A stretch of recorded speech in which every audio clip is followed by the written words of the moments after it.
Where is she? She disappeared. She was here.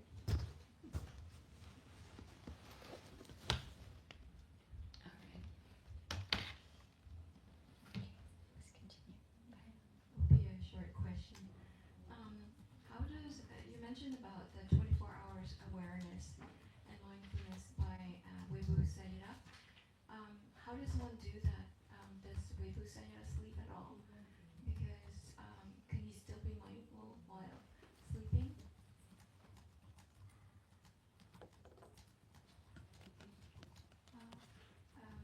Câu hỏi là ngài có nói Weibo Sayadaw nói phải có 24 tiếng đồng hồ tỉnh thức và nhớ, cho nên câu hỏi là làm sao có thể có mindfulness trong 24 tiếng đồng hồ, còn ngài có ngủ hay không?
Weibo Sayadaw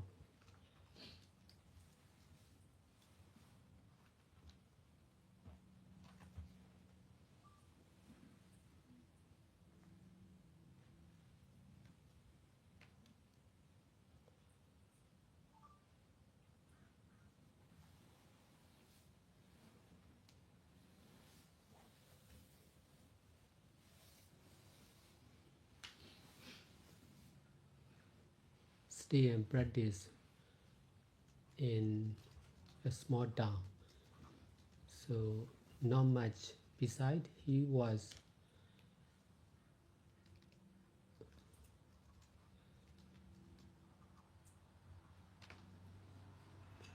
practicing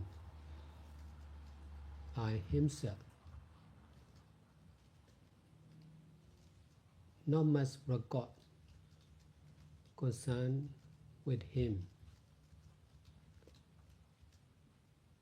No recording at that time, so no sound of his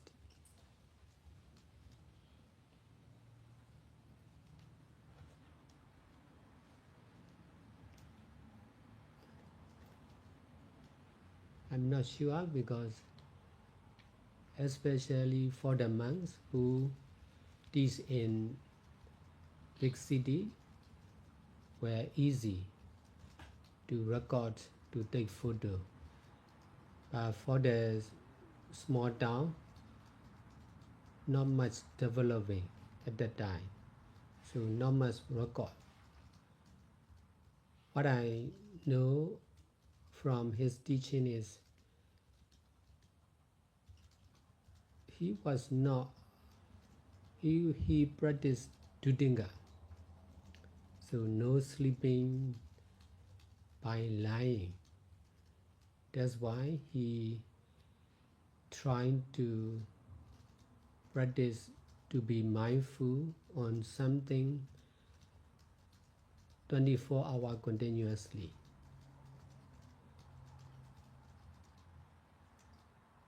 Mahabodhimya Sayadaw follow his method, but Mahabodhi Sayadaw was not too long, not too long ago. So we have many records concerned with Mahabodhi Sayadaw.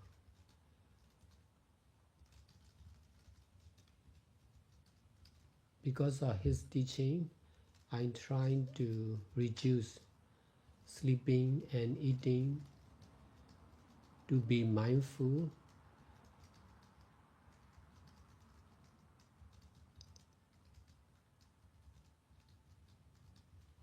not exactly 24 hours, but as much as long hour. So for me, I was able to be mindful like 20 hours continuously. Because I'm not practicing Dudinga, so no need to practice 24 hours. Most of the people who practice in the city are difficult to practice Dudinga. Besides, he is a monk. He was a monk. He already passed away. For me, I was just a lay person, not a monk. So not much practicing Dudinga. I'm trying to reduce eating, sleeping. I'm trying to stop thinking, working for money, by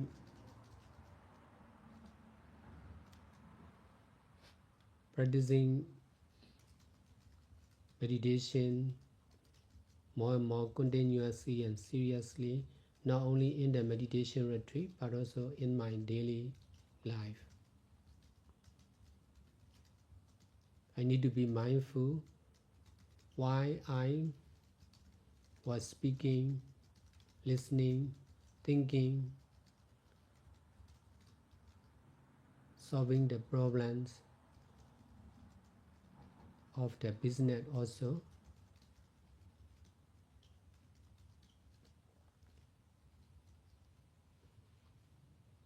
I'm not rejecting his teaching, but different time, so different life, monks and lay person,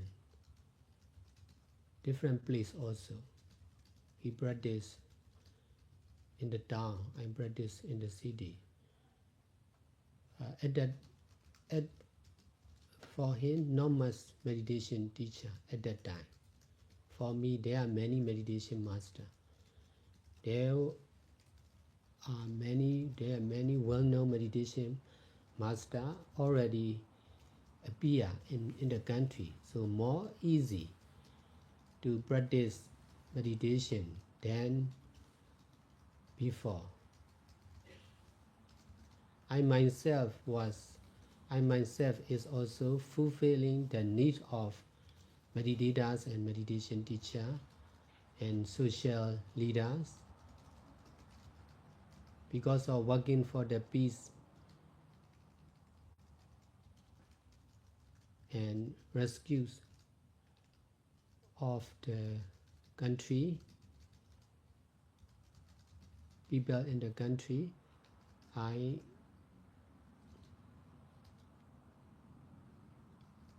am able to do the greatest good deeds.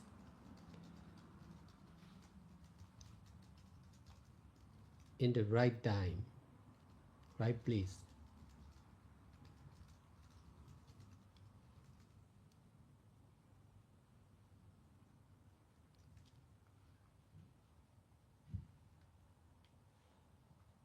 But every method, every master, every experience of meditation and doing good deeds, and all social experience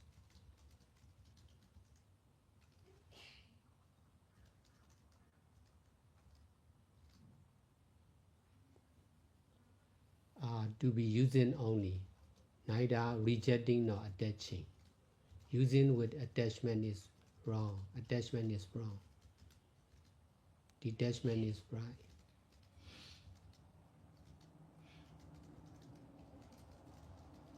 Most of the meditators are misusing with attachment.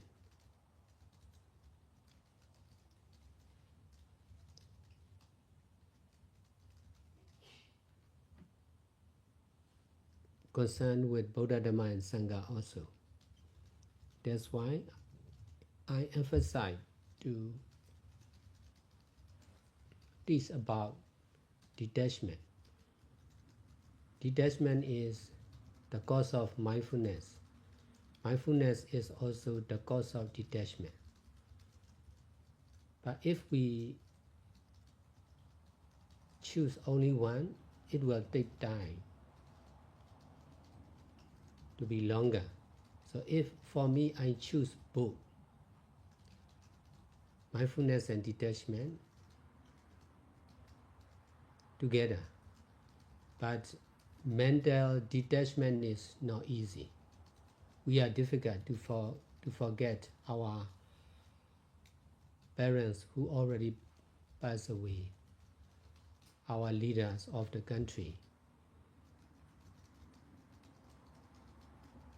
But it is more easy to detach from our life of a lay person, from our house, from our friends and belongings by ordination as monks or nuns, and by staying in the meditation center as full-time meditators or volunteers. This is physical detachment, easy to practice, but not enough yet. We need to detach mentally also. If we can detach from the mind,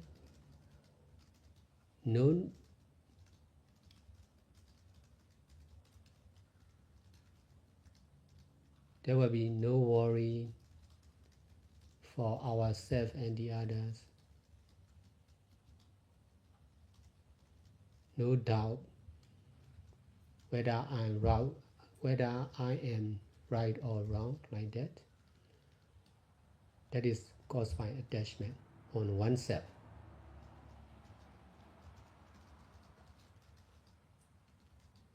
In fact, right and wrong are concerned with everyone. Good and bad are also concerned with everyone. No one is complete except Buddha.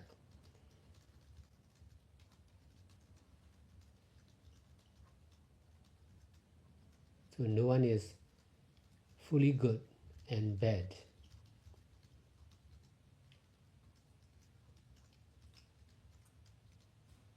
Good and bad are concerned with everyone.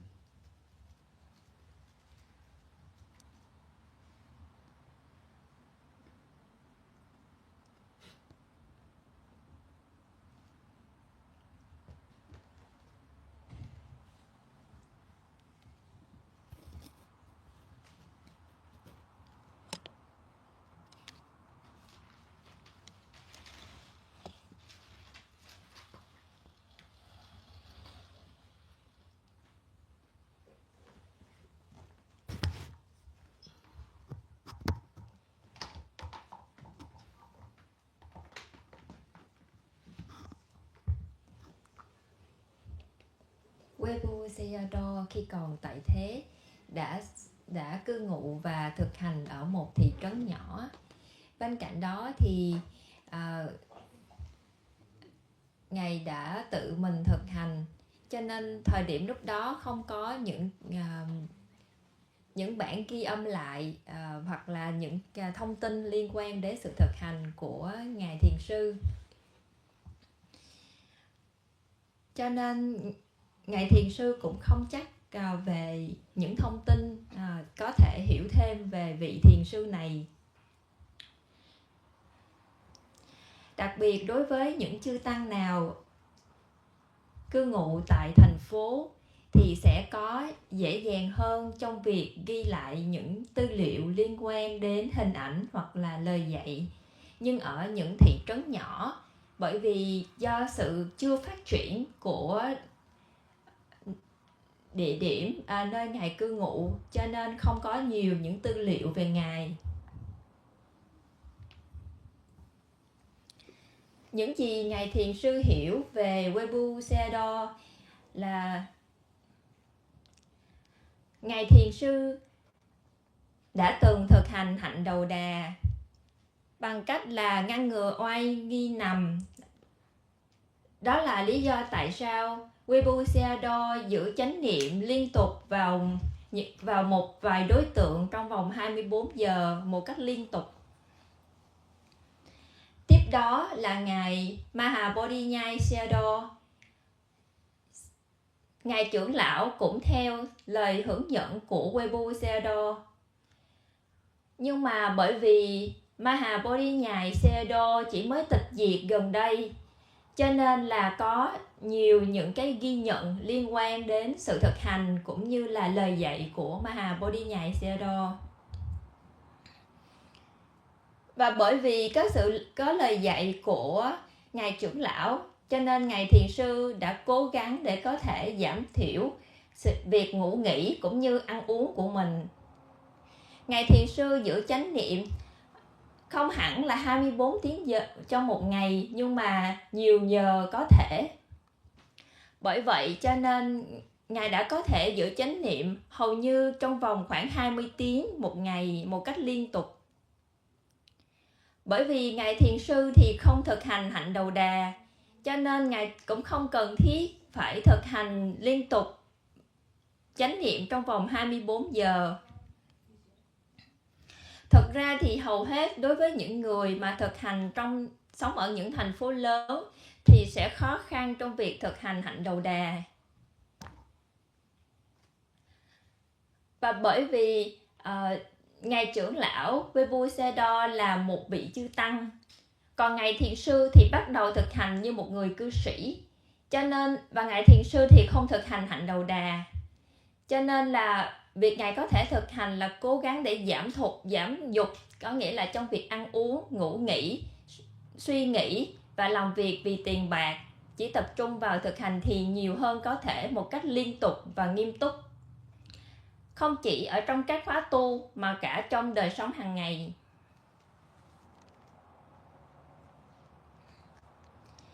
Và như vậy thì Ngài Thiền sư đã có thể giữ chánh niệm trong việc nói năng, trong việc nghe, suy nghĩ, giải quyết các vấn đề liên quan đến kinh doanh. Bên cạnh đó thì Ngài không có từ chối lời dạy của những vị khác. Bởi vì thật ra thì quý Ngài trưởng lão trong quá khứ thì bởi vì khác nhau về thời đại, về đời sống giữa chư tăng và người cư sĩ, về nơi chốn, giữa một nơi là làng mạc hẻo lánh, một nơi là thành phố lớn. Cho nên và một điểm nữa là vào thời đại của quý Ngài trưởng lão thì không có quá nhiều các vị thiền sư, các vị thầy. Nhưng mà vào thời đại của Ngài Thiền sư thì có rất nhiều những vị thiền sư nổi tiếng đã xuất hiện ở đất nước Miến Điện. Và như vậy thì việc hành thiền vào thời đại của Ngài nó sẽ dễ dàng hơn với Ngài trưởng lão trước đây. Bên cạnh đó thì Ngài Thiền sư cũng tập trung vào việc đáp ứng nhu cầu của các vị thiền sinh, của các quý thiền sư và của các lãnh đạo cho các mảng hoạt động về xã hội. Bên cạnh đó thì Ngài Thiền sư hiện tại cũng làm việc cho chương trình sứ mạng về hòa bình và giải cứu dân tộc liên quan đến nước Miến Điện. Cho nên là Ngài đã có thể làm rất là nhiều những cái thiện pháp thù thắng vào thời điểm đúng đắn và vào nơi đúng đắn. Nhưng mà mỗi cái phương pháp, mỗi vị thầy, mỗi những cái kinh nghiệm liên quan đến thiền tập hoặc là trong việc làm những cái thiện pháp thì và ngay cả những kinh nghiệm mà hoạt động trong xã hội nữa, thì tất cả những cái này nó cũng chỉ để sử dụng mà thôi, không có chối bỏ hoặc là dính mắc. Sử dụng với dính mắc là sai lầm.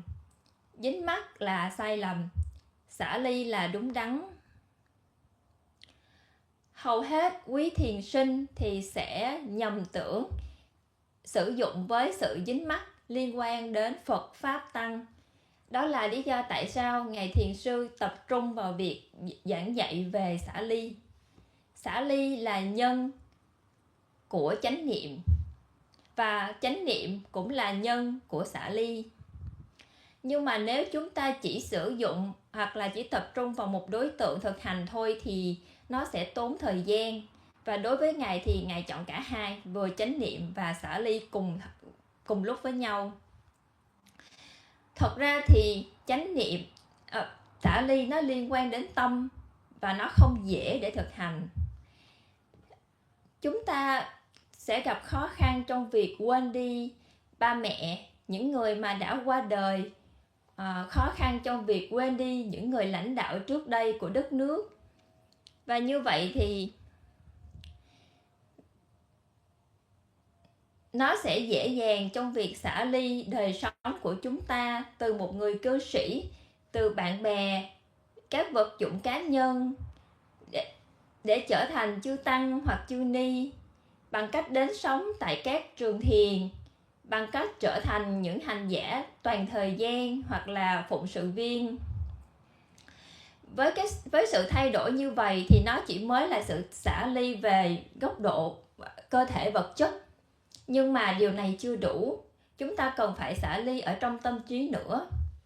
Nếu như mà chúng ta có thể xả ly trong tâm trí thì sẽ không có những cái lo lắng về bản thân mình và những người khác, không còn hoài nghi câu hỏi và liệu rằng tôi đang làm đúng hay sai, tôi đang sai hay tôi đang đúng. Bởi vì những cái câu hỏi này nó liên quan đến sự dính mắc về một tự ngã, cái tôi. Bên cạnh đó thì sai hay đúng nó liên quan với tất cả mọi người. Tương tự như vậy, thiện ác, xấu tốt nó cũng liên quan đến mọi người. Không có ai là hoàn hảo ngoại trừ Đức Phật. Không ai là hoàn toàn tốt hoặc hoàn toàn xấu. Tốt và xấu nó đều liên quan đến mọi người.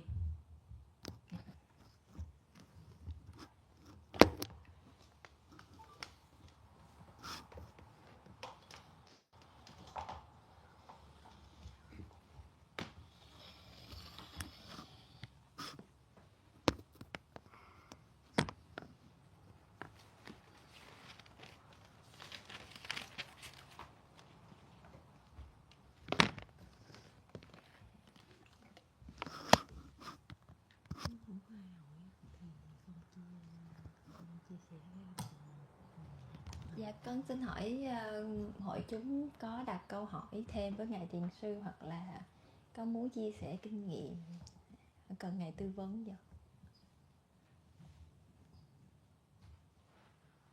Con thưa sư cô ạ. Dạ, sư cô có tiếp tục có những câu hỏi nào cho Ngài?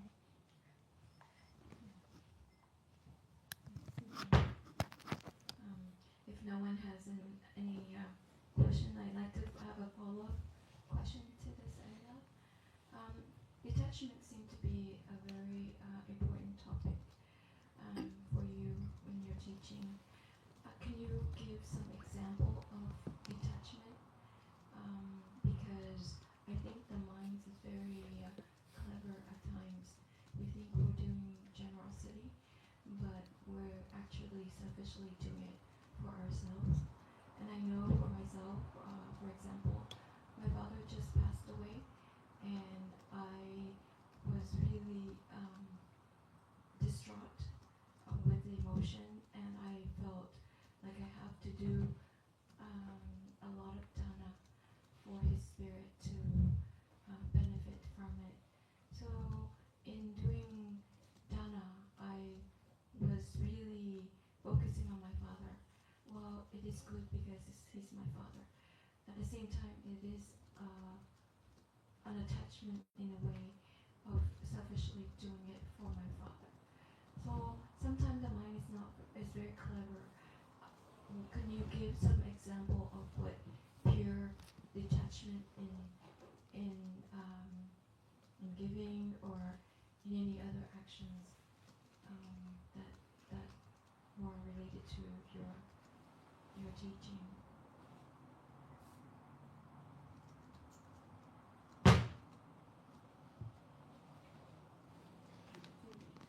Dạ thưa con giúp việc.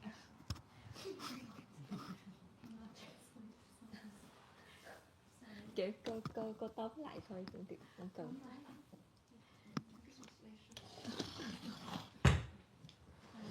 Tôi try to sẽ cố gắng dịch sang tiếng Việt. Ngài nói là xả ly rất là quan trọng trong cái sự thực hành của mình. Thì xin Ngài một vài thí dụ xả ly là cái gì. Tại vì nhiều khi mình nghĩ mình làm điều tốt, như là ba của mình vừa mới mất. Thì khi bố mình mất á, mình giống như là không còn tinh thần nữa, nhất là điên cuồng, thì mình chạy đi để làm nhiều cái phước để chia cho bố, vì mình chỉ nghĩ đến bố thôi. Thì trong cái việc làm đó mình cũng thấy là có cái sự ích kỷ, là mình làm việc tốt, giúp việc một cái sự chia sẻ cho những người khác, nhưng mà mình làm để cho bố, thì trong đó có một cái sự ích kỷ. Thì xin Ngài cho biết cái tâm của mình đó, nhiều khi nó rất là tế nhị, làm sao để cho mình biết những cái thí dụ để mà xả ly như thế nào cho nó đúng theo cái cách thức dạy của Ngài. So does Sally want to know more about the practice of detachment? It seems like detachment is essential to practice, but it's not easy to do. And Sally can experience like when Sally's father passed away, and then because of a big attachment on father, so she would like to do many good things for her father. But she realized like whatever she do concerned with doing dana, mostly it because of someone, like doing for someone. And she could feel like she doing with self, not really detachment like Sarah teaching. And somehow because she could not understand the practice of detachment fully, so she have doubt like whether her doing in concern with doing dana, especially still have self, not like fully detachment from her belonging, like Sarah teaching. So she requests Sarah can give some clear information or example for her to understand. Sometimes the mind is quite tricky to know about detachment.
How long have you been ordained as a nun? I started in 2020, but I wasn't allowed to ordain fully. So I shaved my head and then this robe treatment about 10 to 12 times before I was allowed to be fully ordained. So when I was fully ordained was 3 years ago. But I started 6 years ago. You ordained with Kipabinyo? Yes. Not easy to ordain. Let me see. Câu nói là nó easy là bởi vì dân Kiên Trì á, why is it because ordained? It was not easy to be ordained because my family does not accept the fact that my father particularly was afraid that I live a very difficult life, and he couldn't understand why I wouldn't live a good luxurious life as a normal person. So he worries that I live in poverty and have lack of everything, food, nutrition, and all that. And also he worries that I may have walked into the wrong path. So that's why when I go home, and this morning on the way home, I have to dress like a Mahayana nun and not in this robe. Because if I go home, I don't want to be criticized for the robe that I wear.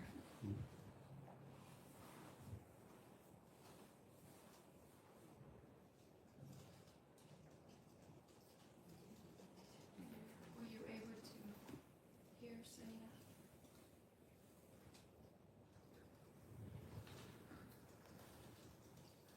I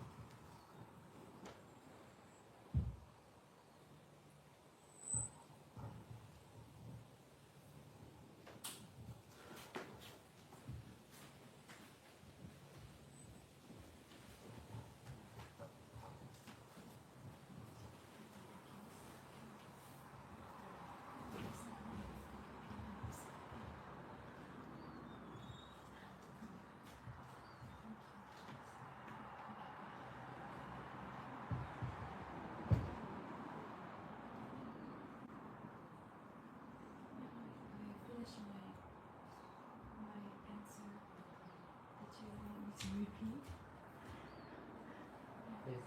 Okay.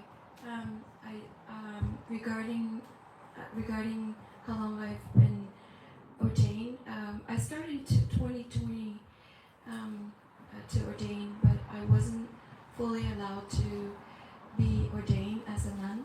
So what I did was I came in as a temporary nun about 10 or 12 times before I was fully allowed to be ordained as a nun, and that was 3 years ago. The concern for my father was that I would live a very difficult life, lack of nutrition, lack of sleep, a lot of work, and not a pleasurable life. And he couldn't understand why I wouldn't be living a comfortable, luxurious life. So he was not very happy with my decision, basically. And I kind of forced my way 3 years ago before he passed.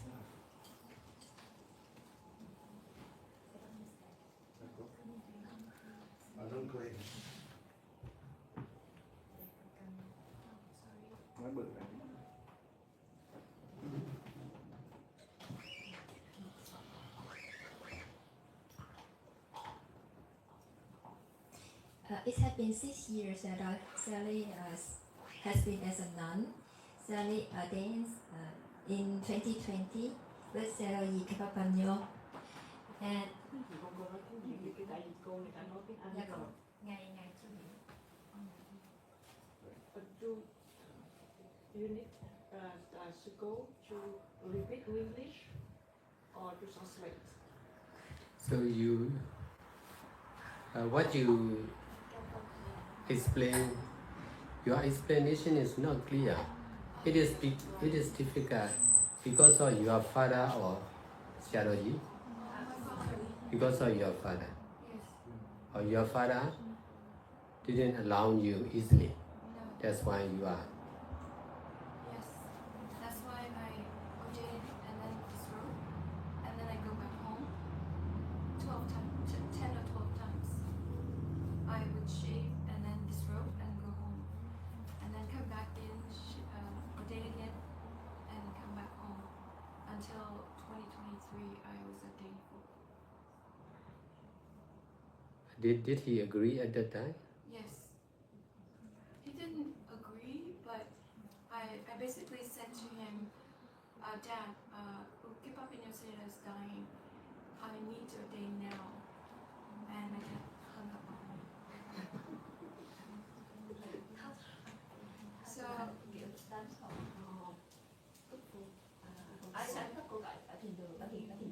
yeah. So basically, I call home to tell Dad, I said, my teacher is dying. I need to be ordained now. And my dad hung up the phone off. So I interpreted as not declining, not rejecting, because my father is very vocal. If he rejects, he will say no. But he didn't say no, he just hung up. Meaning I could do whatever, he's not approving, but I can do whatever. So I did. I told him, keep up in your that, and he said, yes, ordain. Dạ lúc đó là vì kiên trì sức khỏe, còn yếu rồi còn mặt. Lúc đó ngài sắp giống như là bị bệnh sắp đi. So because of Sarah Yi Kipapanyo were not healthy at that time, and people thought this is the last period for him. So Sally would like to do creative good deeds concerned with her teacher. But still, she already decided to ordain 3 years ago, in 2020. But because of the father, so she could not ordain fully. That's why when she worked in the meditation center with Sarah Yi Kipapanyo, she would be a nun. When she came back home and stayed with her father, because Sally needs to take care of her father at that time, in 2020. So Sally became lay person. This means disrobe. So during 3 years, 12 times Sally disrobe and became a nun. But in 2023, because of Sarah Yi Kipapanyo health, she will become so seriously. So Sally made no call. At that time, Sally was at meditation center with Sarah Yi. So Sally made no call to her father. Because of now, my master was not healthy and he's going to die soon.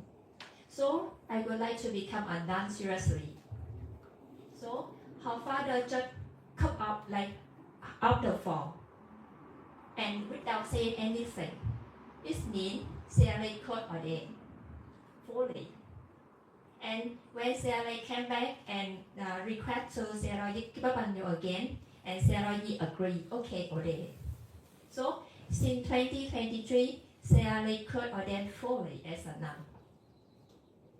But when Sally came back home, since 2023 to now, since her father passed away, during that time, Sally wear Mahayana nun robe, not Theravada, at home.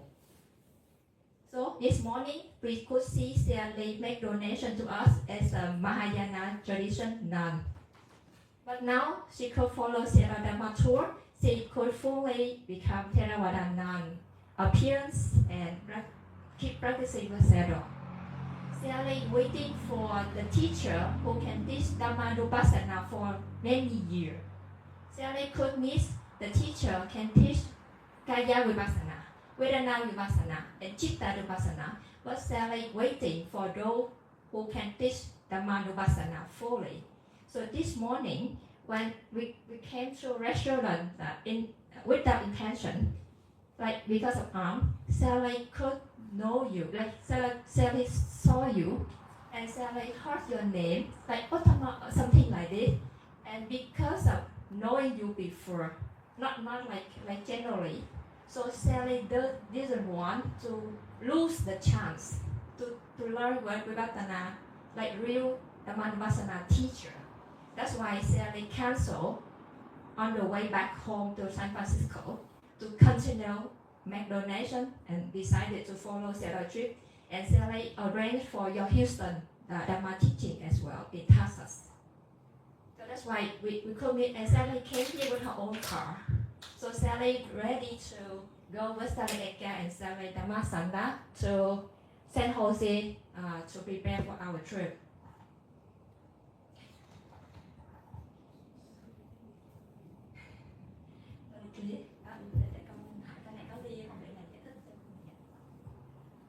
So why wearing Mahayana? Because as a tradition, because of her family, they are certified with a Mahayana nun, Oh yes. more than Theravada nun. So especially for her father, he worried because Sally was born and grown up in the United States. These are luxury places. Yeah. So and Sally also got many good things because of her marriage. So in her father understanding, when she become a nun, she need to stay in a poor condition. Maybe she don't have enough food or not enough nutrition for her health, and then she need to work a lot, less living, because in her father's mind, there still existed some understanding about Theravada nun or the life of the monks and nuns. Because now he passed away already. So Sally could ordain and could practice as a nun freely. And Sally still under Sarah Kyopanyo Kimchu guiding.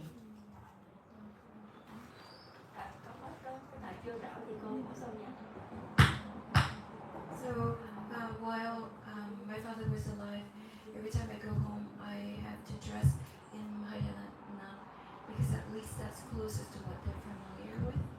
And I did ask Ukipamino advice and permission to do so. So he did say yes, and I took care of my dad. Physically, I clean him, I feed him. Sometimes I do a lot of other work.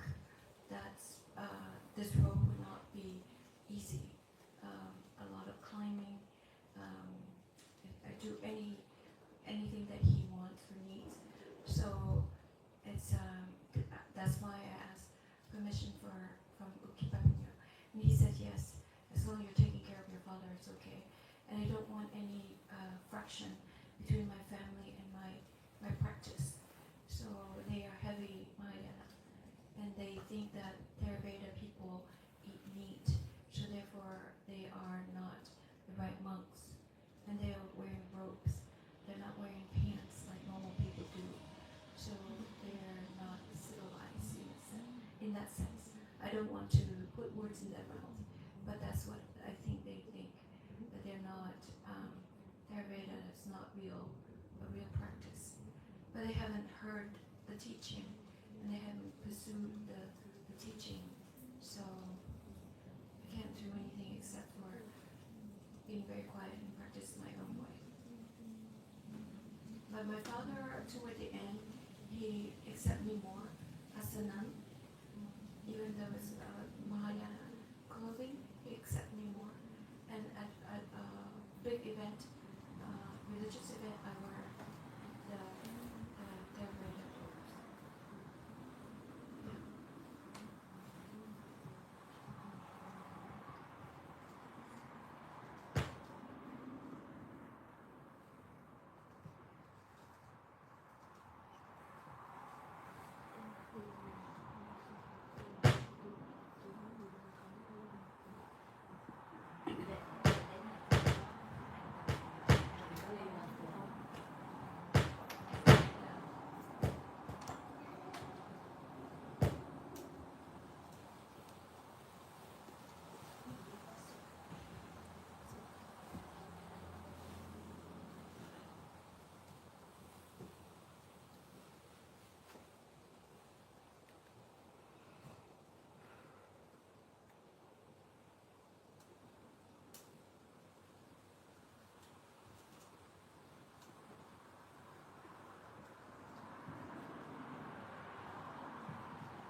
How old is your father when he passed away? 93.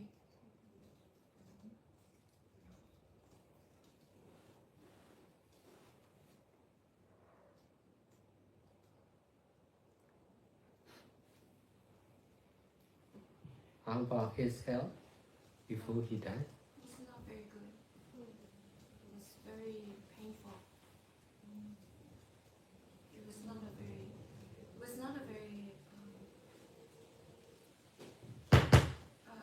His health was not very.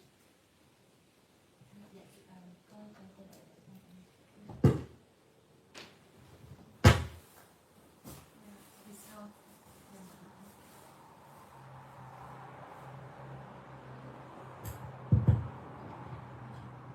Yes, his health was not very good.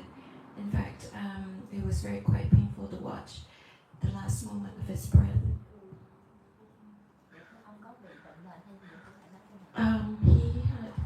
He had cancer, liver cancer, for about 12 years. I'm sorry. I done everything I could to help him.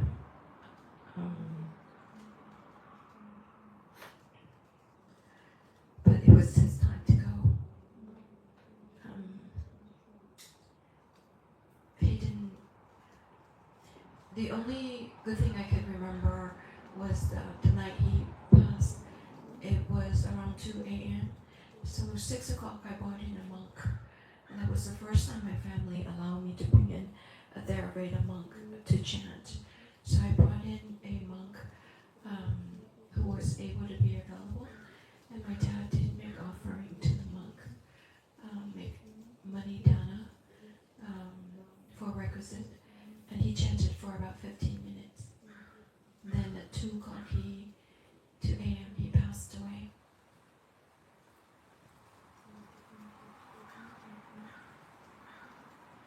I think every organ was destroyed, and he lost all the weight. He was no longer recognizable. You can't see. His face is not the same as when a week ago. He was so skinny that his face is just so changed. Just only skin and bone.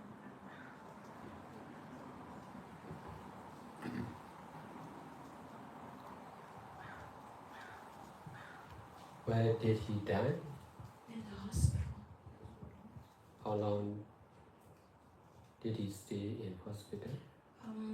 He was brought in on Sunday, I think Wednesday night is when he passed. Wednesday or Thursday. And from the Sunday to Wednesday he lost severe weight. And they didn't allow any food anymore. And they wouldn't allow food or water, so eventually my family, my older sister decided to pull the plug, to pull everything away. So within 3 or 4 hours, he slowly was dying, but he was trying to grasp for air. He was doing like this the whole time I was with him.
So you are staying with Kipabenyo most of the time, is it? Yes, but for the longest time I was with my father. I was taking care of him because he was constantly sick. Yeah. But I do have a place. I do have a room in the center. I do have a place in the center for myself. Yeah. Oh, Yes. oh, yeah. How many monks and nuns are staying there? It varies from times, but basically now about 4 months, 4 or 5 months. Mm. 6 months, and nuns also varies about 3. Mm. Yeah, No lay people? one lay person. So did he open full-time meditation center or not? But yes, it's full time. Full-time, but not much resident? There's quite a lot of space, but the center has been very sick. Sayadaji has been very sick, so it's very difficult to teach. But when he was healthy, we constantly have retreats, many retreats, all the time. It's just that he's been very sick. So no retreat, no? The younger junior monk, there's one that does the retreat, but under his guidance, under the Sayadaji guidance. Mm. He couldn't do it by himself. He's not, he's not experienced enough.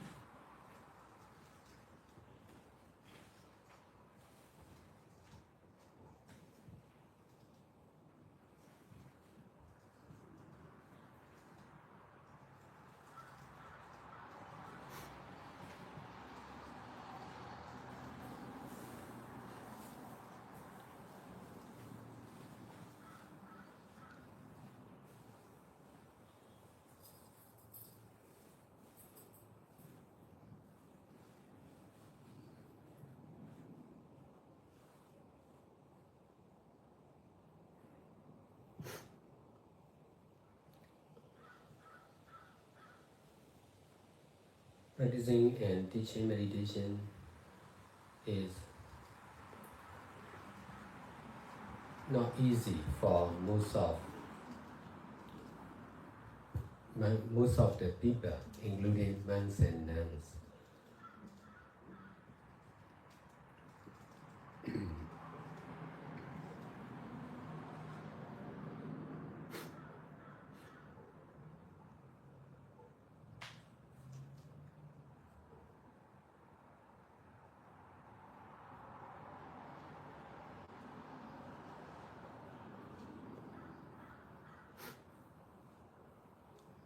Therefore, in most of the meditation center, not much resident.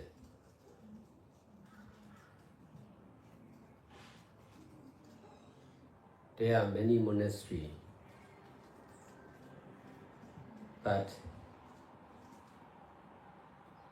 not meditation center. So not much practicing and not practicing and teaching meditation.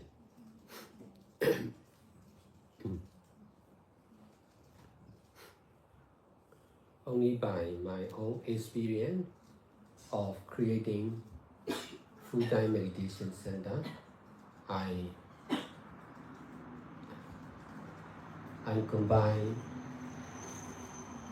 practicing meditation and helping people together. And that's why in the beginning, more refugees, less meditator. Only in the long term, more and more refugees or old and sick people are interested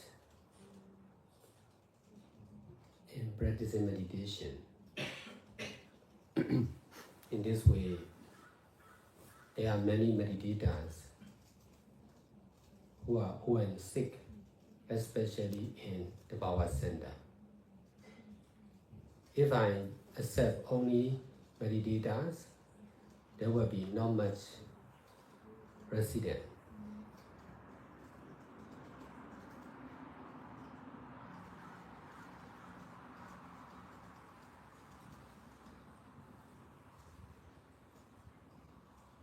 But I'm not doing like this intentionally. I just open meditation center, but I allow everyone to stay and do good deeds as much as they can. I am really practical in doing good deeds or in learning the people. I'm not much relying on the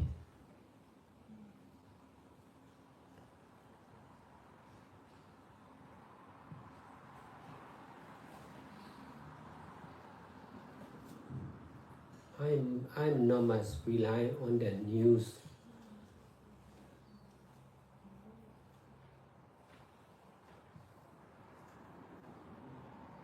or saying of the other people about someone.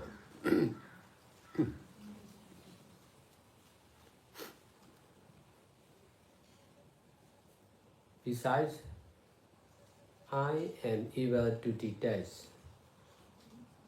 from the past and future. So someone may make mistake in the past. Because of that mistake, that person will not be allowed in most of the meditation center. But for me, I can detach from the past bad deeds. Whether it is sure or not. I am practical. Therefore, I will allow everyone as new meditator or volunteer or refugees.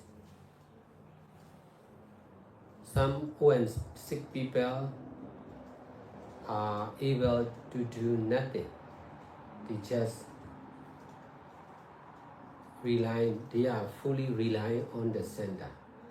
Because of opening full-time meditation center for everyone, there are many long-term residents in the Bhawa Center. That's why I guide them. If you are difficult to practice meditation, you can help the old sick people or mental patient. This is in this way, many people are volunteering in my meditation center. Meditation by keeping preset is difficult for most of the people. Volunteering is much more easy, but difficult in the long term. Anyway, I allow them to try by practice. Because concerned with doing good deeds, no one is sure, nothing is sure. Only because of the power of good deeds, or volunteering, or practicing meditation, or learning Buddhist literature, all these goodies are concerned with Buddha, Dhamma and Sangha. That's why we are difficult to say for sure about someone to be able to do for long time or not. I allow many people to stay in the center for free, but even for staying in the meditation center is not easy for most of the people. If they don't have enough merits, they cannot stay in the center. They cannot ordain as monks or nuns also. That's why I allow nearly everyone to ordain as Samanera or monks or nuns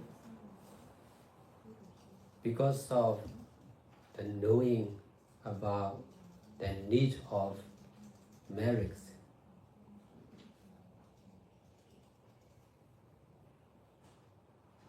In this way,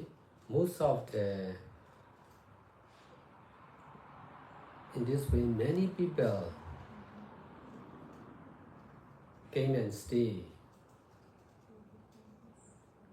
and ordained as monks or nuns in our center, but most of them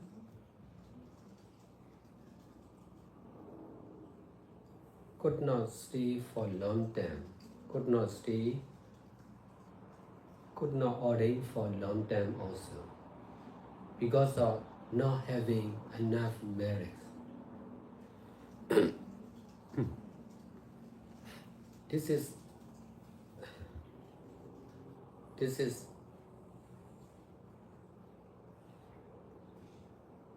doing good deeds practically. If I think by listening to the comment of the other, I may be wrong. I may not allow many people to stay in the center to ordain as monks or nuns because of detaching from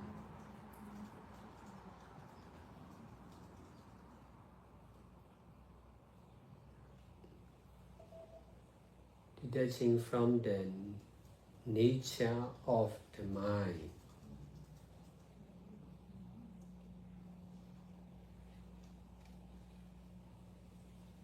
And detaching from the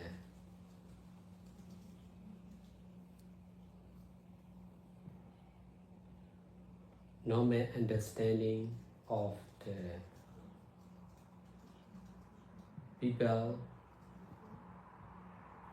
in the society and meditation center,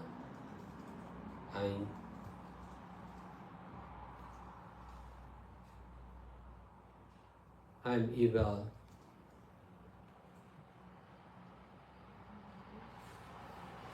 to do good deeds practically by allowing everyone to stay in the center, by allowing nearly everyone to ordain as monks or nuns. This is fulfilling their needs, but this is allowing them to do good deeds. If they are able, they can do good deeds for a long time.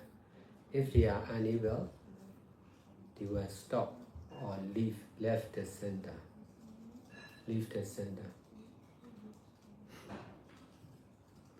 This is the power of detachment from traditional way of doing good deeds.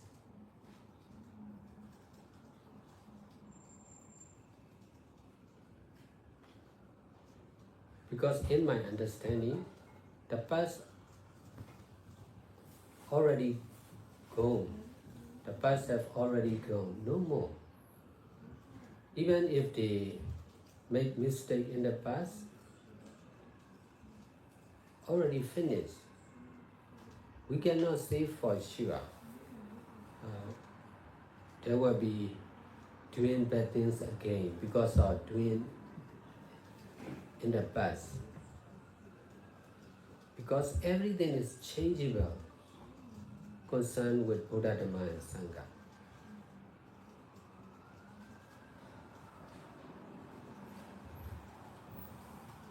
If we are not concerned with Buddha, Dhamma and Sangha, we are difficult to change our life and mind because of relying on Buddha, Dhamma and Sangha. Changing is easy. With this right understanding, I am helping many people to change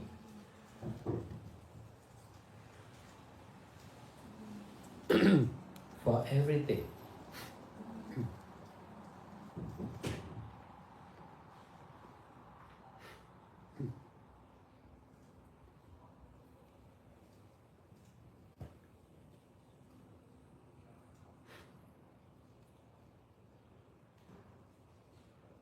I'm able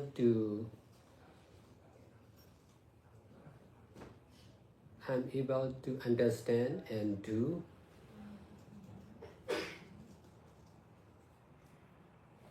what are not doing by most of the meditation master and center, because I am able to detach from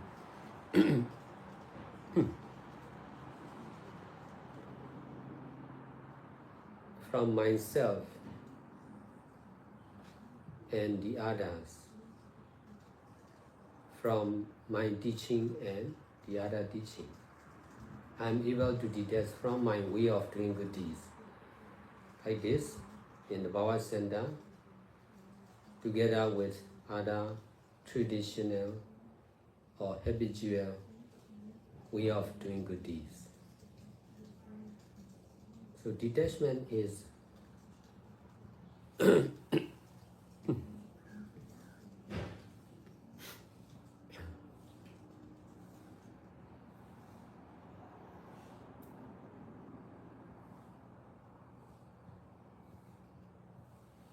detachment is creating, detachment, doing good deeds with detachment from every attachment is creating new teaching like this, new meditation center, new meditators, volunteers.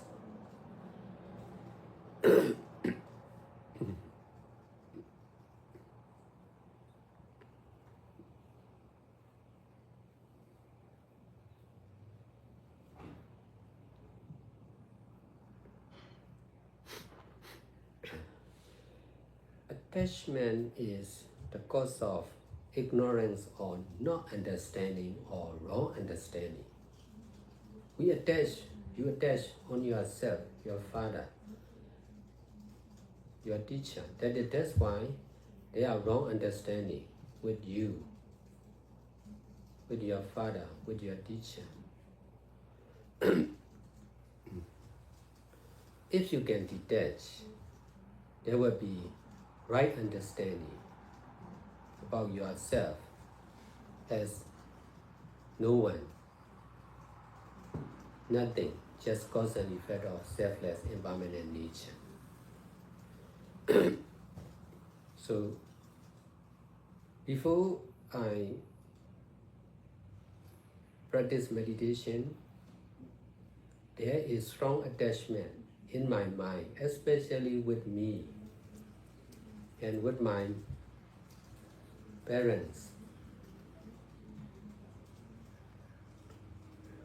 That's why there are problems between.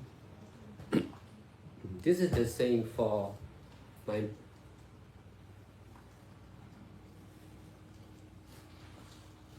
attachment is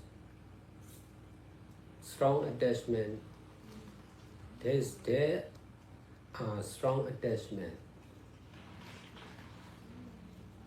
between in the mind of my father and mother also. That's why there are problems between each other.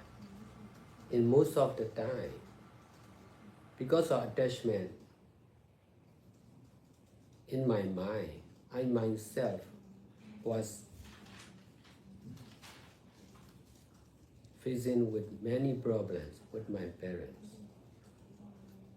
Attachment is the cause of problems, difficulties, wrong understanding, and not understanding about selfless karmic law. Because of doing good deeds with detachment from my life of a businessman,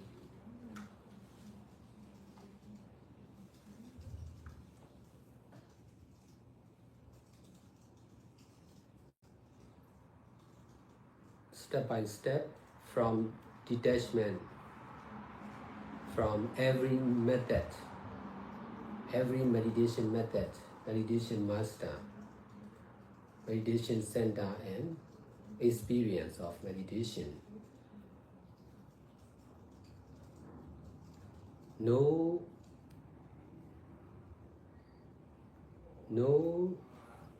wrong understanding.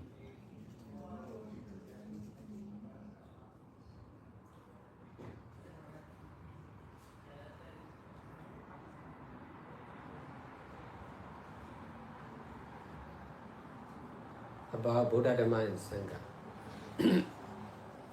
No problems with anyone, including meditators, different meditators, meditation teacher, meditation method, and meditation center. So detachment is solution for all the problems and difficulties. There is question because of attachment. Attachment on oneself. If you don't understand my teaching, it is because of attachment concerned with my teaching. If you don't know about me, it is because of your attachment. If you can detach, you can understand. You can understand my teaching, my way of doing good deeds, and my life of a meditation teacher,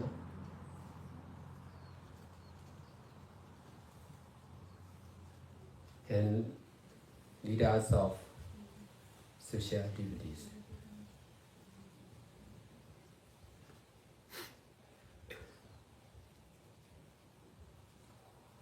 Most of the meditators are practicing meditation with attachment on one method, one master, or many masters. That's why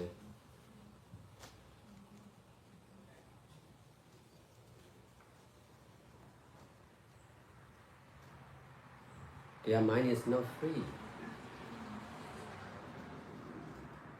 They cannot understand freely, clearly. They cannot do good deeds limitlessly.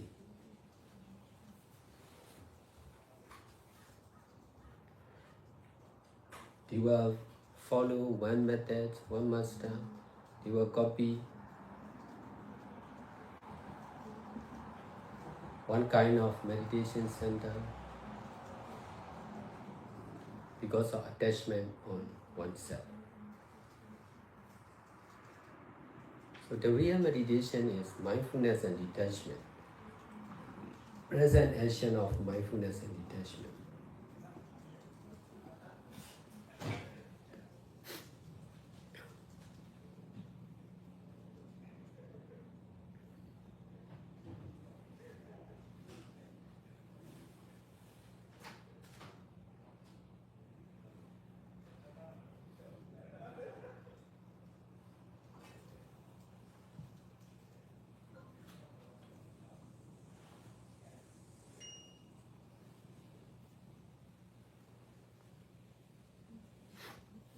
I already opened many meditation centers of my own, but not the same.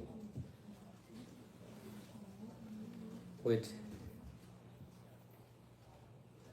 not the same with the same name, using the same name, the Bhava Center, but different place and different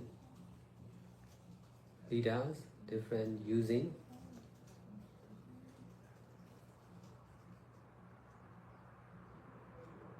Different architecture,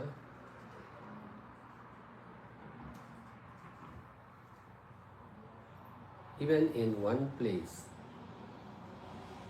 not the same building, depending on changing time, place, person and situation, there is changing naturally. This is the power of mindfulness and detachment. No grasping.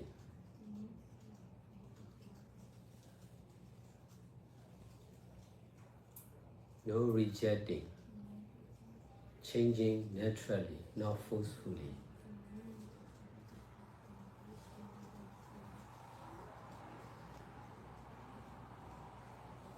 My teaching is also changing time after time. Different from one questioner to another. When I answer your question, my answer change naturally, not intentionally. This is the power of mindfulness and detachment. If I attach on you, again, I am difficult to solve your problems concerned with attachment. You don't understand because of your attachment. I'm helping you to detach. In this way, you can understand about my teaching concerned with detachment.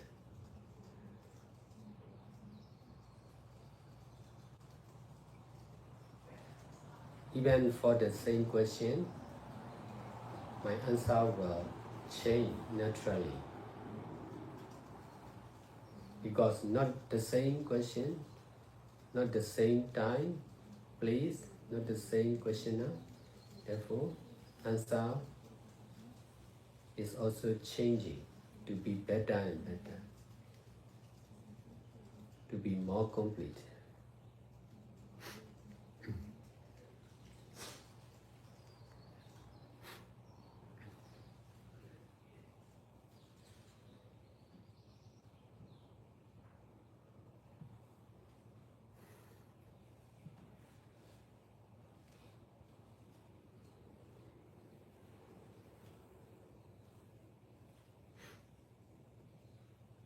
You are doing good deeds, especially for your father. That's why you are doing good deeds with attachment. So doing good deeds is right, attachment is wrong. Because of doing good deeds with attachment, you can do only with limit. If you can detach from your attachment concerned with your father or anyone, anything, you can do more and more good deeds.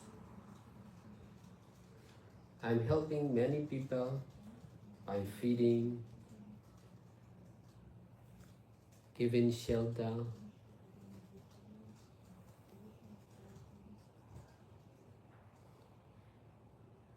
medicating, by taking care of their health.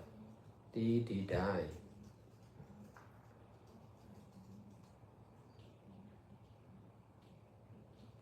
By sharing right understanding about Buddha, Dhamma and Sangha like this, I am saving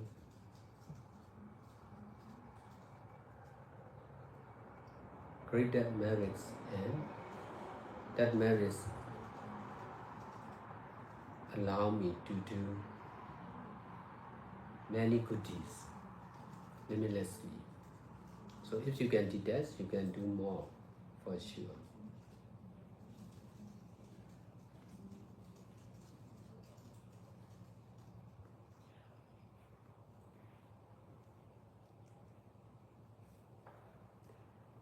You should try to be twin only, not for someone. You can do for your father, but you should emphasize to be twin only, with detachment from yourself and your father also. Twin only with mindfulness and detachment is following the middle way of Buddha. Doing good deeds freely. In this way, the receiver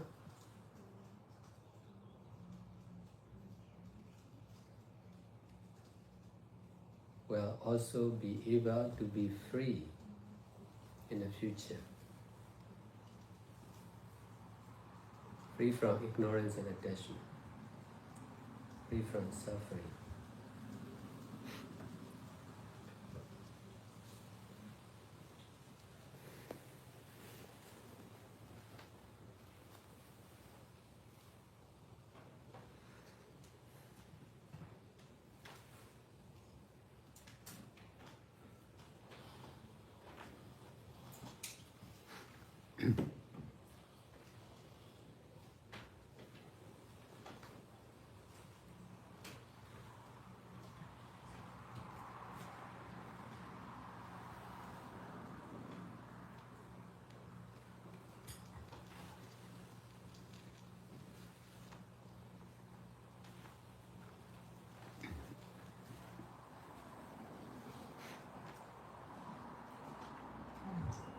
Xe đã hỏi rằng là sư cô đã trở thành tu nữ bao lâu rồi, thì sư cô bảo rằng sư cô bắt đầu thọ giới vào năm 2020 với sự tế độ của ngài thiền sư Kim Triệu.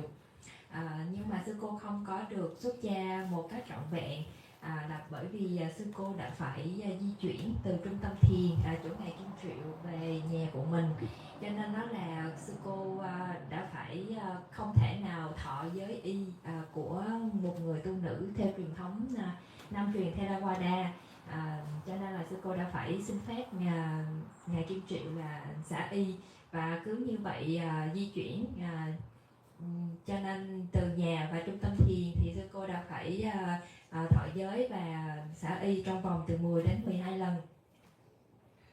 Thì hầu hết các lần sư cô đều thọ giới với ngài Kim Triệu. Thì ngài mới hỏi là tại sao nó không có dễ để sư cô thọ giới trở thành tu nữ. Thì sư cô bảo rằng là vì gia đình của sư cô không có chấp nhận hình tướng của một người tu nghình nữ theo truyền thống Nam truyền ở gia đình, nhưng hầu hết vấn đề đến từ ba của sư cô, vì ông thân không hiểu được về là tại sao sư cô vì khi cư sĩ thì sư cô có một cái đời sống thuận lợi, có thể nói là một đời sống cao cấp hơn những người bình thường, và bên cạnh đó thì ông thân cũng lo lắng rằng nếu mà sư cô mà trở thành một người ni thì sư cô sẽ không thể nào có đầy đủ, thứ nhất là về thực phẩm sẽ không có đầy đủ những cái chất dinh dưỡng cho cơ thể. Thứ hai là sư cô cũng sẽ không được ngủ nghỉ một cách tùy nghi, ngủ nghỉ như mình mong muốn, mà phải thể dục chi túc. Bên cạnh đó sư cô phải tham gia các lao tác theo lịch trình của tăng đoàn, và như vậy thì ông sợ rằng sư cô sẽ làm quá nhiều việc. Bên cạnh đó thì ông cũng lo ngại sư cô sẽ đi sai đường, cho nên là nó mất khoảng 3 năm, từ năm 2020 cho đến năm 2023, sư cô đã không thể thọ giới một cách đầy đủ như một người ni theo truyền thống Nam truyền. Đến năm 2023 thì lúc đấy sức khỏe của ngài thiền sư Kim Triệu trở nặng, và hầu hết mọi người có suy nghĩ rằng là đây là thời kỳ cuối của ngài, để ngài đến một cái điểm tiếp theo. Cho nên là lúc đó ở trường thiền thì sư cô đã điện cho ông thân và nói rằng bây giờ con xin phép được thọ giới trở thành một người ni, bởi vì thầy của con đang lâm trọng bệnh và thầy của con sắp sửa ra đi, cho nên là con mong muốn được ba cho phép để con có thể trở thành thọ giới với ngài khi mà ngài còn trụ thế. Và thế thì ba của sư cô đã cúp máy ngay lập tức và đã không nói một từ nào. Thì điều đó sư cô ngầm hiểu rằng là ông đã gửi thông điệp đồng ý. Sư cô đã mang chuyện này thưa với ngài thiền sư Kim Triệu và ngài cũng đồng ý cho sư cô được thọ giới.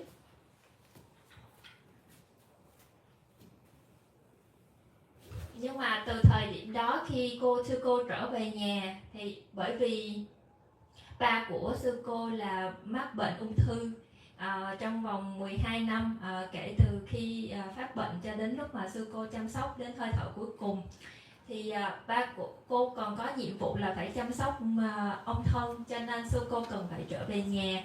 Và khi trở về nhà thì vì gia đình, đặc biệt là ông thân không có quen với hình tướng của người Ni theo Nam truyền, mặc đầy đủ y áo, mà gia đình và ông thân thì quen với lại hình dáng của Chư Ni Đại Thừa, cho nên là sư cô đã chuyển đổi cái y phục của mình cho nó hài hòa với cái đời sống của gia đình, để nó không có bị phản cảm hoặc là có những cái tiêu cực trong gia đình. Bên cạnh đó thì sư cô có thưa với ngài thiền sư rằng trước khi sư cô làm việc này thì sư cô đã thưa qua ý của thầy tế độ của mình là ngài Kim Triệu và ngài hoàn toàn đồng ý. Ngài bảo là đừng có gây những cái hiềm khích hoặc là chỉ trích trong tâm của những người trong gia đình. Thì ngài cũng thuận cho sư cô được thọ giới, được mặc áo y áo theo truyền thống của Mahayana Đại Thừa.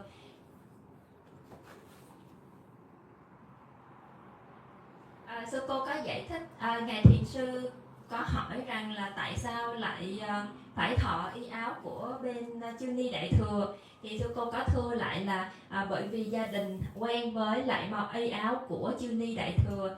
Thứ hai nữa là bởi vì sư cô sinh trưởng và lớn lên tại đất nước Hoa Kỳ, ở một đất nước khá là đời sống khá là cao, cho nên trong cái tâm ý của gia đình thì không hiểu được là tại sao sư cô lại lựa chọn con đường xuất gia, đi theo con đường phạm hạnh, mà theo họ nghĩ rằng đây là một con đường thiểu dục tri túc và có thể là không đầy đủ thực phẩm, ví dụ như vậy.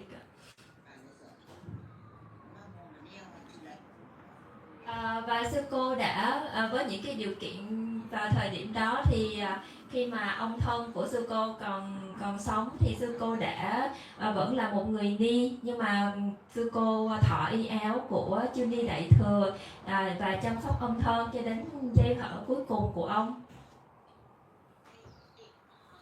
Và sư cô cũng giải thích với ngài rằng là khi mặc y áo Đại Thừa thì nó cũng dễ dàng hơn cho sư cô để chăm sóc ông. Bên cạnh đó thì sư cô làm những cái việc này thì cũng đã thưa qua ý của thầy tế độ là ngài thiền sư Kim Triệu, cho nên là mọi thứ nó trở nên dễ dàng hơn cho sư cô, là vừa là người tu được ở nhà và cũng được chăm sóc ông thân khi ông cần. Và bên cạnh đó thì nó cũng đáp ứng được cái nhu cầu, nó vừa đủ với lại cái sự hiểu của gia đình. Có một ý của sư cô có chia sẻ với ngài rằng là theo cái quan niệm của gia đình rằng là những vị chư tăng mà đi theo truyền thống của Nam truyền Theravada thì là những vị ăn thịt, và như vậy ăn thịt là không đúng theo con đường của Đức Phật dạy, cho nên là và y áo của họ cũng không có được mọi người thừa nhận, không có quen. Nhưng mà có một điểm là sư cô chia sẻ là càng ngày sư cô càng cố gắng tham nhẫn thì mọi chuyện nó trở nên dễ dàng hơn. Sư cô đã có thể tiếp tục cái sự thực hành của mình như một vị ni ở nhà, được chăm sóc ba mẹ, được chăm sóc người ba của mình, và ông thân ngày càng cũng dễ dàng hơn khi mà nhìn nhận sư cô với hình thái của một người ni. Và sư cô cũng tham gia được một số những cái lễ liên quan đến truyền thống Phật giáo, và sư cô được thọ y áo đầy đủ của một chư ni của truyền thống Nam truyền. Ngài thiền sư hỏi là ông thân mất khi ông bao nhiêu tuổi? 93 tuổi, sư cô đáp. Và ngài hỏi rằng lúc mà ông thân mất thì ông có tình trạng bệnh tật hay là sức khỏe ông thế nào? Sư cô bảo rằng là ông thân thì không có khỏe, có rất là nhiều sự đau đớn ở trên thân.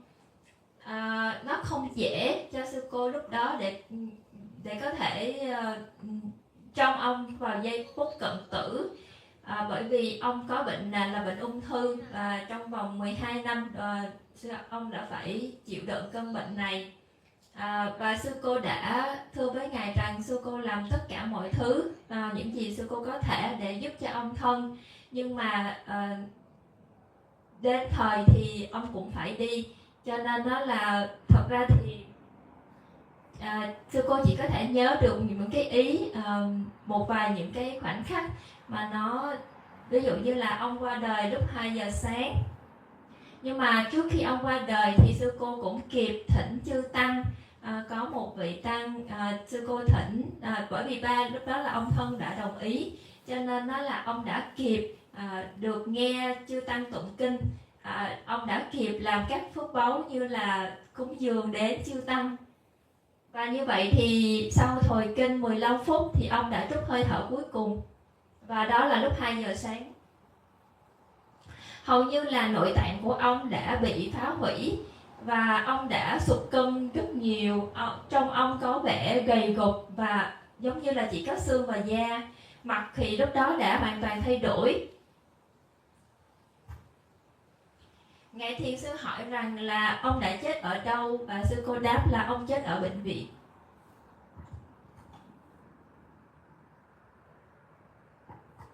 Ngài Thiền sư hỏi rằng là ông chết ở bệnh viện thì ông đã ở trong bệnh viện bao lâu? Thì sư cô bảo rằng là sư cô đưa ông vào ngày Chủ nhật, và đến ngày thứ Tư thì ông qua đời. Và những giây phút cuối cùng của ông thì bệnh viện họ không cho phép ông được sử dụng thực phẩm hay là nước, cho nên chị gái của ông đã quyết định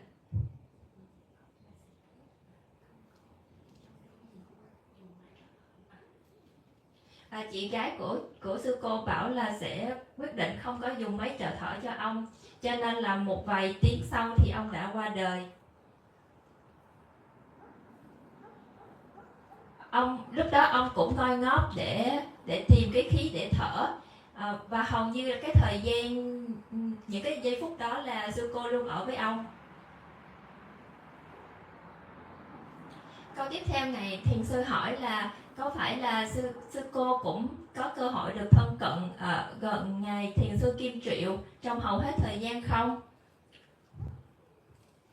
Sư cô bảo rằng là sư cô cũng có thời gian được ở gần người thầy của mình, nhưng mà hầu hết thời gian dài hơn thì sư cô đã sử dụng để chăm sóc cho ba của mình, bởi vì ông bị bệnh. Nhưng mà sư cô cũng có một căn phòng ở trong trung tâm thiền của bên Ngài Kim Triệu. Ngài Thiền sư muốn hỏi thêm những thông tin những thông tin liên quan đến trung tâm thiền quản lý bởi Sơn Kim Triệu. Ngài hỏi là ở đó có bao nhiêu chư tăng? Sư cô trả lời là có 6 chư tăng và có 3 ni. Ngài hỏi là có tình nguyện viên hay cư sĩ không? Thì sư cô bảo là có 1. Ngài Thiền sư tiếp tục hỏi là trung tâm thiền ở bên Ngài Kim Triệu thì có phải là trung tâm thiền toàn thời gian hay không? Sư cô trả lời rằng ở bên Ngài Kim Triệu về cái cốc ly thì có rất nhiều, nhưng mà bởi vì sức khỏe của ông Kim Triệu đang bệnh khá nặng, cho nên là nếu như mà Ngài Kim Triệu còn khỏe thì sẽ có rất là nhiều các khóa tu được tổ chức với sự hướng dẫn của Ngài. Thì Ngài Thiền sư hỏi vậy thì bây giờ không còn các khóa tu nữa sao? Sư cô trả lời có một vị tăng trẻ thì cũng đang thay và được phép của Ngài Thiền sư Kim Triệu để hướng dẫn khóa tu, nhưng hầu hết là vị không thể nào tự mình dạy được, cho nên là cũng phải tham vấn ý kiến của sư ông. Vì vị tăng trẻ cũng chưa có nhiều kinh nghiệm để có thể tự giảng dạy.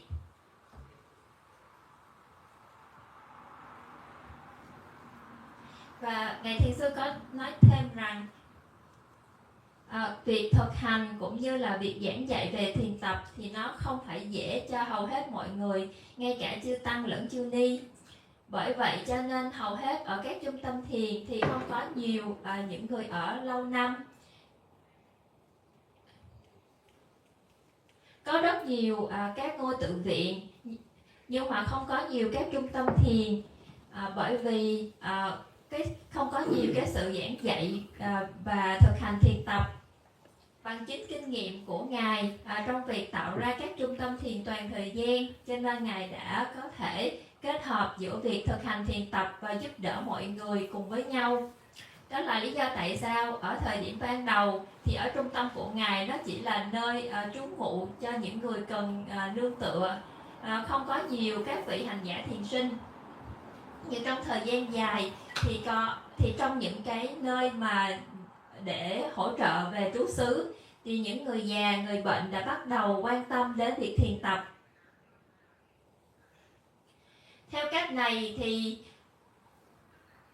có nhiều hơn các vị hành giả là người bệnh hoặc là người già ở trung tâm Thambawa.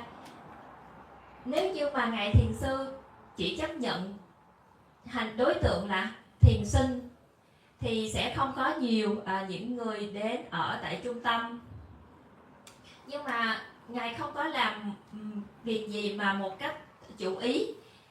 Ngài chỉ mở ra những trung tâm thiền và Ngài cho phép tất cả mọi người đến ở và làm thiện pháp nhiều như mức họ có thể làm. Bởi vì Ngài rất là thực tế trong việc làm thiện pháp hoặc là việc học hỏi từ những người khác. Ngài không có nương tựa vào báo chí, tin tức hay những cái nhận định của những người khác về một ai đó. Bên cạnh đó thì Ngài cũng có khả năng xả ly khỏi quá khứ và tương lai. Có thể rằng ai đó sẽ phạm lỗi trong quá khứ, nhưng bởi vì cái lỗi lầm đó mà nếu người đó không được phép ở dài hạn ở các trung tâm thiền thì đối với Ngài có khả năng xả ly khỏi những cái việc xấu ác trong quá khứ. Và như vậy thì nó có thể là chắc chắn hay không chắc chắn. Ngài là một người rất thực tiễn, cho nên là Ngài đồng ý cho tất cả mọi người, cho những người mới, những người làm tình nguyện viên hoặc là những người nương tựa được đến và ở tại trung tâm. Một số người bệnh và người già thì có thể là họ không làm gì cả, họ chỉ nương tựa thôi. Nhưng mà cái việc mở trung tâm thiền toàn thời gian là nơi để dành cho tất cả mọi người. Có những người sẽ có khả năng ở trong dài hạn. Và như vậy thì Ngài đã hướng dẫn họ. Nếu như mà sư cô gặp khó khăn trong việc thực hành thiền thì Ngài đã hướng dẫn họ rằng nếu như mà họ gặp khó khăn trong việc thực hành thiền thì họ có thể giúp đỡ những người già, người bệnh hoặc là những người bị tâm thần. Và theo cách này thì những người đến nương tựa họ có thể làm tình nguyện ở trong trung tâm thiền của Ngài. Hành thiền cùng với việc giữ giới là rất khó cho hầu hết mọi người, nhưng mà việc làm tình nguyện phụng sự thì rất dễ. Cho nên là dù sao đi nữa thì Ngài cũng đồng ý cho tất cả mọi người được cố gắng nỗ lực hoặc là để thử những cái pháp hành này.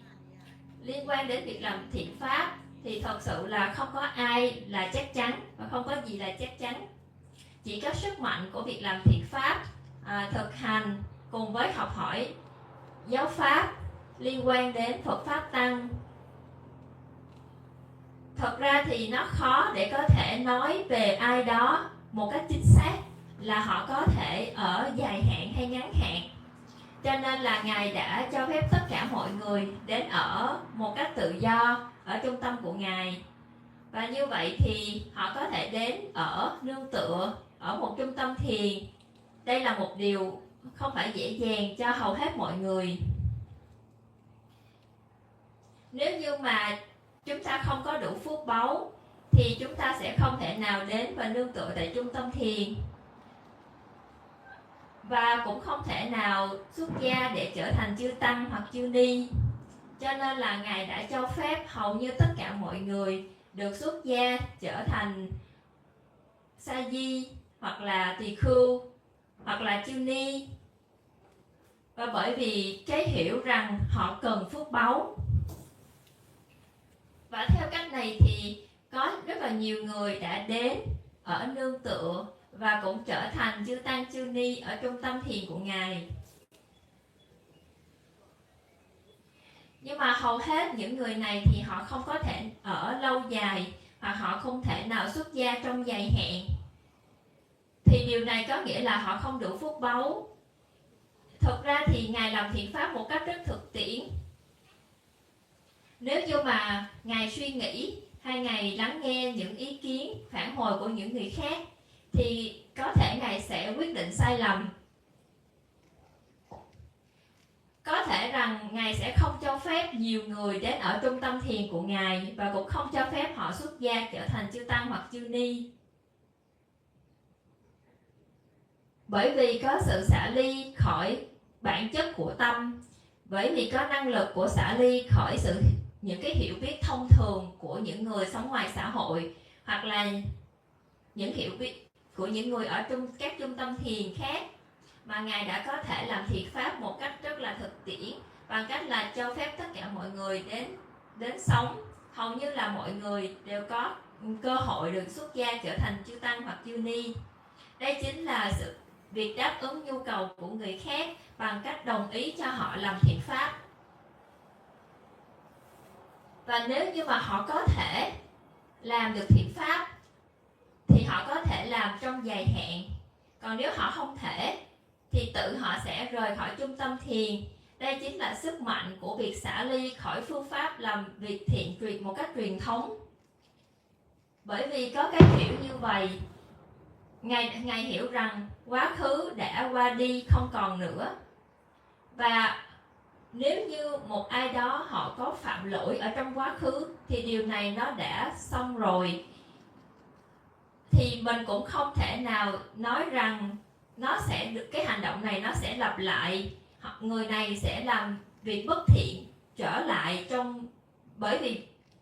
bởi vì họ làm việc bất thiện trong quá khứ, thì không thể nào nói rằng họ tiếp tục làm hành động bất thiện này một lần nữa. Và liên quan đến Phật Pháp Tăng thì mọi thứ đều thay đổi. Và nếu như mà chúng ta không có liên quan đến Phật Pháp Tăng thì chúng ta sẽ rất khó để có thể thay đổi cuộc đời và tâm trí của mình. Bằng cách nương tựa vào Phật Pháp Tăng thì mọi thứ nó sẽ dễ dàng để thay đổi. Đây chính là chánh kiến hiểu biết đúng mà Ngài có được, cho nên là Ngài đang giúp đỡ tất cả mọi người để thay đổi mọi thứ. Bởi vì Ngài có khả năng hiểu như vậy, cho nên là đối với Ngài thì những cái gì nó đã hoàn tất bởi những người thầy khác, các vị thiền sư khác, hoặc là những trung tâm thiền khác, thì Ngài đều có khả năng để xả ly khỏi chính Ngài và những điều đó. Cho nên cái sự giảng dạy của Ngài và những người khác, cũng như cách làm thiện pháp của Ngài, giống như hiện tại ở các trung tâm Thabawa, có thể kết hợp với nhau với các truyền thống khác, hoặc là những cái thói quen làm thiện pháp khác, tất cả đều có thể kết hợp với nhau. Và bởi vì có sự xả ly, cho nên là cái năng lực của sự xả ly đã tạo ra những cái trung tâm thiền và những cách làm thiện pháp như vậy, với sự xả ly khỏi mọi sự dính mắc. Đây chính là cách để tạo ra nhiều những cái trung tâm thiền mới, những cái vị thiền sư, thiền sinh hoặc là phụng sự viên mới. Dính mắc là nhân của vô minh, do không thông hiểu, do hiểu sai lầm, cho nên chúng ta dính mắc. Ví dụ như trường hợp của sư cô là Ngài bảo bởi vì sư cô dính mắc vào ông thân, vào người thầy của mình, cho nên cái sự dính mắc đó là sai lầm. Cho nên là sư cô làm thiện pháp với sự dính mắc. Nếu như sư cô có khả năng xả ly thì sư cô sẽ có chánh kiến hiểu biết đúng đắn về bản thân mình. Sư cô sẽ hiểu rằng bản thân mình không là ai, không là gì cả. Tất cả mọi thứ nó chỉ là nhân và quả của bản chất vô thường vô ngã mà thôi. Trước đây thì Ngài cũng có thời gian thực hành thiền với những sự dính mắc mạnh mẽ ở trong tâm, dính mắc giữa Ngài và ba mẹ của mình. Và đây chính là nguồn gốc để tạo nên rất là nhiều vấn đề giữa Ngài và ba mẹ.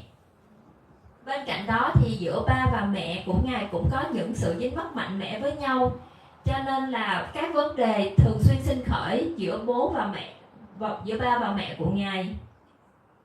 Và những cái sự dính mắc này nó ở trong tâm của Ngài, cho nên là chính bản thân Ngài cũng phải đối diện với rất nhiều các vấn đề liên quan đến gia đình của mình. Dính mắc là nhân của vấn đề, của khó khăn, của sự hiểu sai lầm, cũng như là không hiểu về bản thân mình, về vô ngã, về nghịch nhân quả.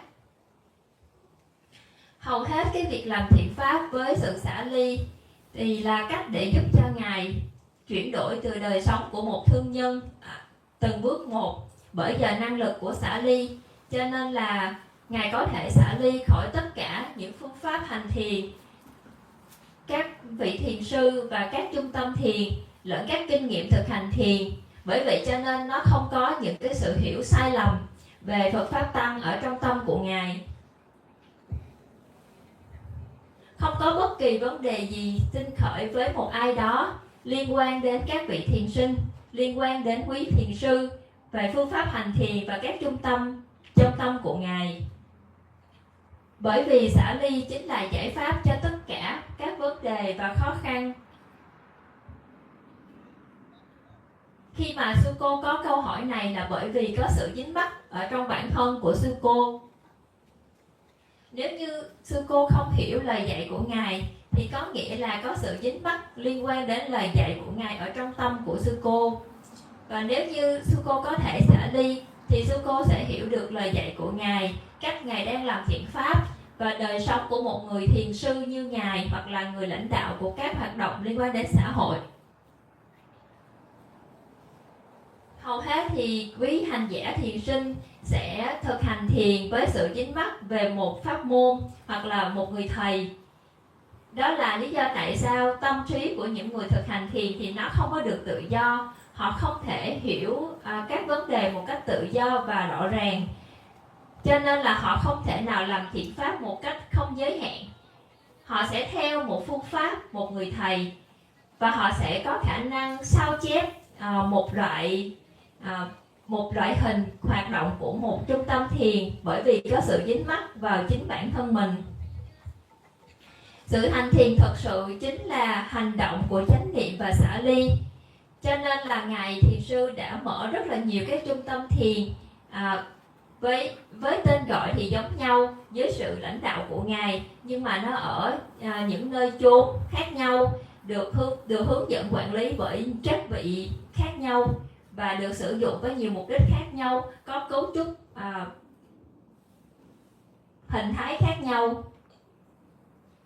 Và như vậy thì có thể là ở cùng một điểm, nhưng mà các tòa nhà của trung tâm Tha Hoa sẽ không giống nhau.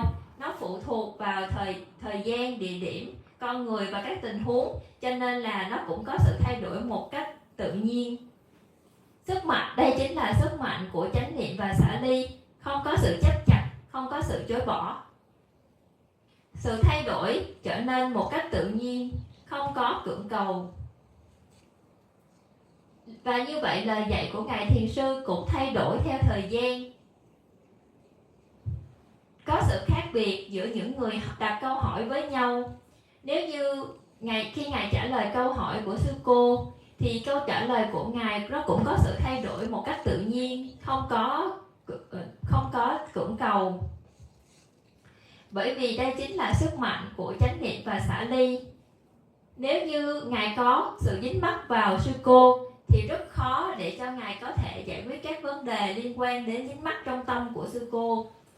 Và hiện tại thì Ngài đang giúp đỡ sư cô để có thể xả ly khỏi cách thức mà sư cô hiểu về lời dạy của Ngài liên quan đến xả ly. Có thể là cùng một câu hỏi, câu trả lời của Ngài Thiền sư cũng sẽ thay đổi một cách tự nhiên. Và như vậy thì có thể là không cùng một người hỏi về thời gian, nơi chốn, Như vậy thì câu trả lời của Ngài cũng thay đổi, nó trở nên ngày càng tốt hơn và trọn vẹn hơn. Hiện tại thì sư cô đang làm các thiện pháp đặc biệt cho ông thân. Nhưng mà sư cô thì làm thiện pháp với sự dính mắc.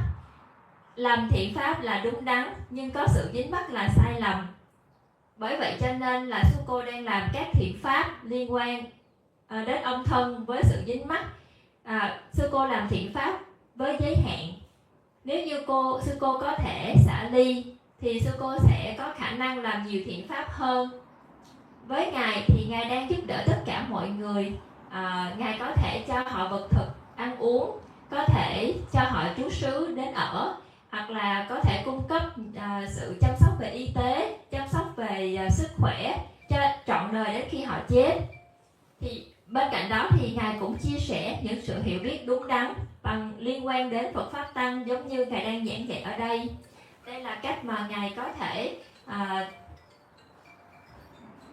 tích góp được rất nhiều những thiện pháp thù thắng, và những phước báu này sẽ cho phép Ngài làm các thiện pháp ngày càng không có giới hạn. Và như vậy thì nếu sư cô có khả năng xả ly thì chắc chắn là sư cô sẽ làm được nhiều việc hơn. Đây là điều chắc chắn. Sư cô hãy cố gắng để có thể chỉ làm mà thôi, không phải làm vì một ai đó. Có thể là sư cô làm vì ba của mình, nhưng mà hãy tập trung vào việc chỉ làm mà thôi với chánh niệm và xả ly theo con đường trung đạo được dạy bởi Đức Phật. Làm thiện pháp một cách tự do, và theo cách này thì những người thụ hưởng cũng sẽ có khả năng được nhận một cách tự do hơn trong tương lai. Và như vậy thì sư cô sẽ được tự do khỏi vô minh và dính mắc, tự do khỏi những sự bất tội nguyện đau khổ.